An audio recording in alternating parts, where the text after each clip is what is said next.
ምንም ሁኔታ አይታችኋልና ዛሬ አንድ ሀሳብ ይዤ ነው የመጣሁት። ወደዚህ ስመጣ ያው ማለት ጭቅጭቅ ምናምን ይሄ ንትርክ አሽሙር ምናምን የሚባለው ነገር በጣም አስጠልቶኛል።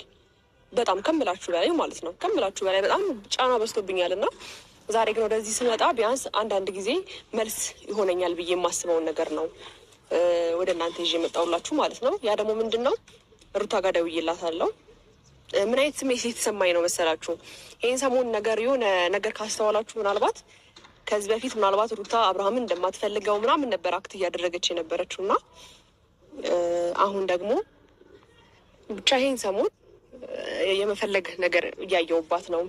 ምናልባት አላቅም ለ2 ደቂቃ ለ3 ደቂቃ ወይም ደግሞ ከዛ በላይ ባላለፈ ደቂቃ አብርሃምን አግኝቼው ስለመውጣ ከእሷ ጋር ምን እንዳሳለፉ እያየው ያለሁትም እኔ በቪዲዮ ነው እና የሆነ የፍላጎት ነገር የሆነ የመግደርደር ነገር እያየውባት ነው እሷ ላይ ማለት ነው።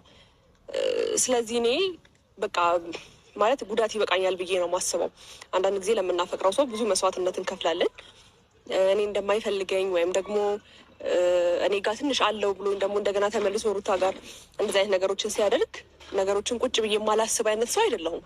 ግን ደግሞ መስዋዕትነት የምንከፍለው ነገር አለ። አንዳንድ ጊዜ ለምንወደው ለምንፈልገው ነገር ወደኋላ አድርገን የሱን ነገር ከሱ ከአብርሃም ጋር የማያደርገኝን ነገር ወደኋላ አድርጌ የሚያደርገኝን ነገር ብቻ እያስቀደምኩኝ እዚህ ደርሻለሁ እና አሁን ግን ቢያንስ ሩታ ላይ ፍላጎት ማይ ከሆነ እኔ ከድሮም እስካሁን ድረስ እንደሚታወቀው እኔ ለአብርሃም ደስታ ነው የምኖረውም ሳደርግም የምገኘው ለአብርሃም ደስታ ነው። በቃ ማለት እኔ እሱ ደስተኛ ሆኖ ሳይ፣ ሰላም ሆኖ ሳይ፣ በህይወቱ ደስተኛ ሆኖ ሳይ፣ ከልጁ ጋር ጤና ምንም በቃ እውነት በጣም ነው ደስተኛ መሆነው። ግን ደግሞ የሆነ ንዝንዝ የሆነ በቃ የሚያስጠላ ስሜት እንዲሰማው አልፈልግም።